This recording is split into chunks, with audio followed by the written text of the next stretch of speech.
ಆ ಮಂದ ಬೆಳಕಿನಲ್ಲಿ ಅವನ ದೇಹದಿಂದ ರಕ್ತ ಹರಿಯುತ್ತಿತ್ತು. ಇನ್ಸ್ಪೆಕ್ಟರ್ ಬೆಲ್ಟ್ ಹಿಡಿದು ಹೊಡೆಯಲು ಸಿದ್ಧರಾಗಿದ್ದ.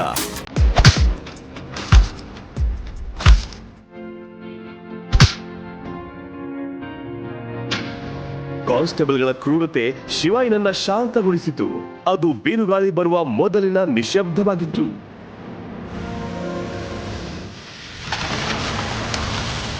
ಅಷ್ಟರಲ್ಲಿ ಪೊಲೀಸ್ ಠಾಣೆಯ ವಾತಾವರಣ ಬದಲಾಗಿತ್ತು. ಒಂದು ಕಾರು ಅಲ್ಲಿಗೆ ಬಂತು.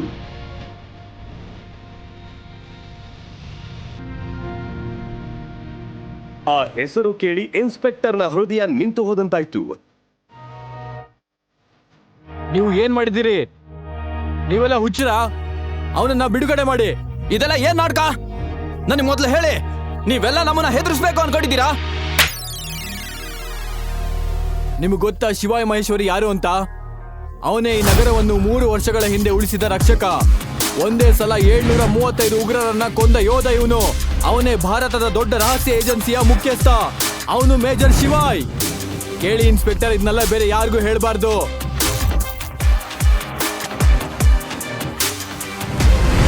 ಇಷ್ಟು ದೊಡ್ಡ ಅಧಿಕಾರಿಯನ್ನು ಅವನು ಇಡೀ ರಾತ್ರಿ ಹಿಂಸೆ ಮಾಡಿದ್ದ. ಈಗ ಅದರ ಪರಿಣಾಮ ಎದುರಿಸಬೇಕಿತ್ತು. ಅವನು ತನ್ನ ಕೆಲಸ ಕಳೆದುಕೊಳ್ಳುವ ಭಯದಲ್ಲಿ ನಡುಗಿದ. ಕೆಲವೇ ಹೊತ್ತಿನಲ್ಲಿ ಜೈಲಿನ ಬೀಗ ತೆರೆಯಿತು. ಶಿವಾಯಿಗೆ ಕಟ್ಟಿದ್ದ ಹಗ್ಗವನ್ನ ಬಿಚ್ಚಿದರು. ಅವನನ್ನ ಗೌರವದಿಂದ ಕುರ್ಚಿ ಮೇಲೆ ಕೂರಿಸಿದರು. ಅವನ ಬಟ್ಟೆಗಳು ಹರಿದು ಹೋಗಿದ್ದವು. ತಲೆಯಿಂದ ಕಾಲುಗಳವರೆಗೆ ರಕ್ತವಿತ್ತು. ಇಬ್ಬರು ಕಾನ್ಸ್ಟೇಬಲ್ಗಳು ಅವನ ದೇಹದಿಂದ ರಕ್ತ ತೊಳೆದರು. 3 ವರ್ಷಗಳ ನಂತರ ಎಲ್ಲ ಕಮಾಂಡೋಗಳು ಶಿವಾಯಿನನ್ನ ಮೊದಲ ಬಾರಿಗೆ ನೋಡುತ್ತಿದ್ದರು. ಸರ್, ಎಲ್ಲೆಲ್ಲಿ ಹುಡುಕಿದ್ವಿ? ನೀವು ಇಲ್ಲಿದ್ದೀರಾ? ನಿನ್ನೆ ನಿಮ್ಮ ಸ್ಥಿತಿ ಬಗ್ಗೆ ಗೊತ್ತಾಯ್ತು. ಅದಕ್ಕಾಗಿಯೇ ಸಂಪೂರ್ಣ ಪಡೆಯನ್ನು ನಿಮ್ಮನ್ನ ಕರ್ಕೊಂಡು ಹೋಗಲು ಬಂದಿದ್ದೀವಿ. ಕ್ಷಮಿಸಿ ಸರ್, ನಾವು ಬರೋದು ತಡವಾಯಿತು. ಇಲ್ಲ ಕ್ಯಾಪ್ಟನ್, ನೀನು ಸರಿಯಾದ ಸಮಯಕ್ಕೆ ಬಂದಿದ್ಯಾ. ನಾನು ಇಲ್ಲಿಂದ ಈಗಲೂ ಹೊರಡಬೇಕು. ನನ್ನನ್ನು ಬಜಾಜ್ ಮ್ಯಾನ್ಷನಿಗೆ ಬಿಟ್ಬಿಡು.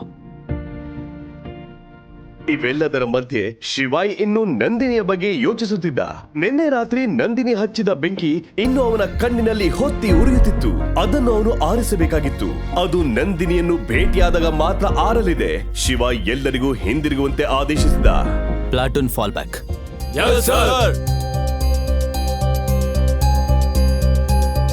ಶಿವಾಯ್ ಪೊಲೀಸ್ ಠಾಣೆಯಿಂದ ಹೊರಬಂದು ಬೇಗನೆ ಕಾರಿನಲ್ಲಿ ಕೂತ. ಎಲ್ಲ ಕಮಾಂಡ್ಗಳು ಓಡಿಕೊಂಡು ಹಿಂಬದಿಯ ಕಾರುಗಳಲ್ಲಿ ಕುಳಿತರು.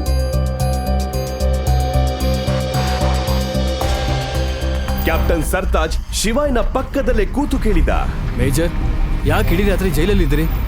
ನಮಗೆ ಫೋನ್ ಮಾಡ್ಬೇಕಿತ್ತಲ್ವಾ? ಸರ್ತಾಜ್, ನಾನು ನನ್ನನ್ನು ಗೌರವಿಸೋದನ್ನ ಹೇಗೆ ಮರ್ತೆ? ನಾನಲ್ಲಿ ಒಂದು ರಾತ್ರಿ ಕಳೀತಾ ಇದ್ದಿದ್ರೆ ನನಗೆಲ್ಲ ಯೋಚನೆ ಮಾಡೋದಕ್ಕೆ ಸಾಧ್ಯ ಆಗ್ತಿರ್ಲಿಲ್ಲ. ಮತ್ತು ಈ ರಾತ್ರಿ ನನಗೆ ಯಾವಾಗಲೂ ನೆನಪಲ್ಲಿರುತ್ತೆ. ಅವನಿಗೆ ನಂದಿನಿ ಬಗ್ಗೆ ಯಾವುದೇ ನಿರೀಕ್ಷೆ ಇರಲಿಲ್ಲ. ಆದರೂ ಅವಳ ಕಟುವಾದ ಮಾತುಗಳನ್ನ ನೆನಪಿಸಿಕೊಂಡಾಗ ಅವನಿಗೆ ಕೋಪ ಹೆಚ್ಚಾಗುತ್ತಿತ್ತು. ನನಗೆ ನಿಮ್ಮ ಜೊತೆ ಒಂದು ಮುಖ್ಯವಾದ ವಿಷಯ ಮಾತನಾಡಬೇಕಿದೆ. ನಿಮ್ಗೆ ನೆನಪಿದೆಯಾ ಮೇಜರ್? 5 ವರ್ಷಗಳ ಹಿಂದೆ ನಾವು J&Kದಲ್ಲಿ ಅಕ್ರಮ ಚಟುವಟಿಕೆಗಳ ಬಗ್ಗೆ ಒಂದು ಪ್ಲಾನ್ ಮಾಡಿದ್ವಿ. ಆದ್ರೆ ಈಗ ಆ ಮಿಷನ್ ಪೂರ್ಣಗೊಳ್ತಿಲ್ಲ. ಅಲ್ಲಿ ಇರುವ ಅಕ್ರಮ ಸಂಘಟನೆಗಳು ಒಪ್ಪಂದ ಉಲ್ಲಂಘಿಸಿದವು. ಯಾವಾಗ ಬೇಕಾದ್ರೂ ನಮ್ಮ ಮೇಲೆ ದಾಳಿ ಮಾಡಬಹುದು. ನಮ್ಗೆ ನಿಮ್ಮ ಅಗತ್ಯವಿದೆ ಮೇಜರ್. ನೀವು ಹಿಂದಿರುಗಲೇಬೇಕು. ನನ್ನ ಜಗತ್ತನ್ನ 3 ವರ್ಷಗಳ ಹಿಂದೆನೆ ಬಿಟ್ಟಿದ್ದೀನಿ ಸರ್ತಾಜ್. ಈಗ ನಾನು ಸಾಮಾನ್ಯ ಮನುಷ್ಯ. ಇದೇ ವೇಳೆ ನಂದಿನಿ ಯಶ್ ಜೊತೆ ಪೊಲೀಸ್ ಠಾಣೆಗೆ ಹೊರಡುತ್ತಿದ್ದಳು. ಅಷ್ಟರಲ್ಲಿ ಒಂದು SUV ಕಾರು ಅವಳ ಮನೆ ಮುಂದೆ ಬಂದು ನಿಂತಿತ್ತು. ಕಾರಿನ ಬಾಗಿಲು ತೆರೆಯಿತು. ಅದರಿಂದ ಶಿವಾಯ್ ಇಳಿದ ತಕ್ಷಣ ನಂದಿನಿ ಮತ್ತು ಯಶ್ ಬೆಚ್ಚಿ ಬಿದ್ದರು. ಆ ಕ್ಷಣದಲ್ಲಿ ಶಿವಾಯ್ನ ಕಣ್ಣುಗಳು ಬೆಂಕಿಯ ಜ್ವಾಲೆಯಂತೆ ಇತ್ತು. ನಂದಿನಿ, 12 ವರ್ಷಗಳ ಹಿಂದೆ ಸೆಂಟ್ರಲ್ ಸ್ಟ್ರೀಟಲ್ಲಿ ನಡೆದಿರೋ ಘಟನೆಗಳು ನಿನಗೆ ನೆನಪಿದ್ಯಾ? ಆ ಕಿಡ್ನಾಪಿಂಗ್, ಆ ಬರ್ತ್ಡೇ, ಏನೂ ನೆನಪಿಲ್ವಾ ನಿಂಗೆ? ಹುಚ್ಚು ಅನ್ಸುತ್ತೆ.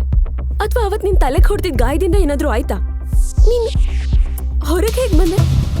ಯಾರಿಂದ ನಿನಗ್ ಜಾಮೀನ್ ಸಿಕ್ತು? ಯಾಕೆ, ಏನು, ಹೇಗೆ, ಇದ್ರ ಬಗ್ಗೆ ನಿನ್ ಜೊತೆ ಮಾತಾಡಕ್ ನಂಗೆ ಇಷ್ಟ ಇಲ್ಲ. ಜೀವನ ನನಗೆ ದೊಡ್ಡ ಪಾಠ ಕಲ್ಸ್ಕೊಟ್ಟಿದೆ ನಂದಿನಿ. ನೀನ್ ನಿನ್ನೆ ನನಗೆ ಅವಮಾನ ಮಾಡದೆ ಹೋಗಿದ್ರೆ, ಆ ರೀತಿ ತಪ್ಪಾಗಿ ವರ್ತಿಸ್ತಾ ಇದ್ದಿದ್ರೆ ನಾನ್ ನನ್ನನ್ನ ಗೌರವಿಸೋದನ್ನೇ ಕಲಿತಾ ಇರ್ಲಿಲ್ಲ. ನಿಂಗ್ ಹುಚ್ಚಿಡ್ದಿದ್ಯಾ? ನಿನ್ ಈ ಸ್ಥಿತಿಗೆ ನೀನೇ ಕಾರಣ. ನಾನ್ ಹೊಣೆ ಅಲ್ಲ, ಅದನ್ನ ತಿಳ್ಕೊ. ಏನೇನೋ ಮಾತಾಡ್ಬೇಡ. ನಾನ್ ನಿನ್ನ ಜೈಲಿಂದ ಹೊರಗ್ ಕರ್ಕೊಂಡ್ ಬರೋಳಿದ್ದೆ. ನೀನ್ ಹೇಗ್ ಹೊರಗ್ ಬಂದೆ ಅಂತ ನಂಗೆ ಗೊತ್ತಾಗ್ತಿಲ್ಲ. ಸಂಪೂರ್ಣ ಕಥೆ ಕೇಳಲು ಪಾಕೆಟ್ ಎಫ್ಎಂ ಅಪ್ಲಿಕೇಶನ್ ಡೌನ್ಲೋಡ್ ಮಾಡಿ. ಲಿಂಕ್ ಡಿಸ್ಕ್ರಿಪ್ಷನ್ ನಲ್ಲಿದೆ.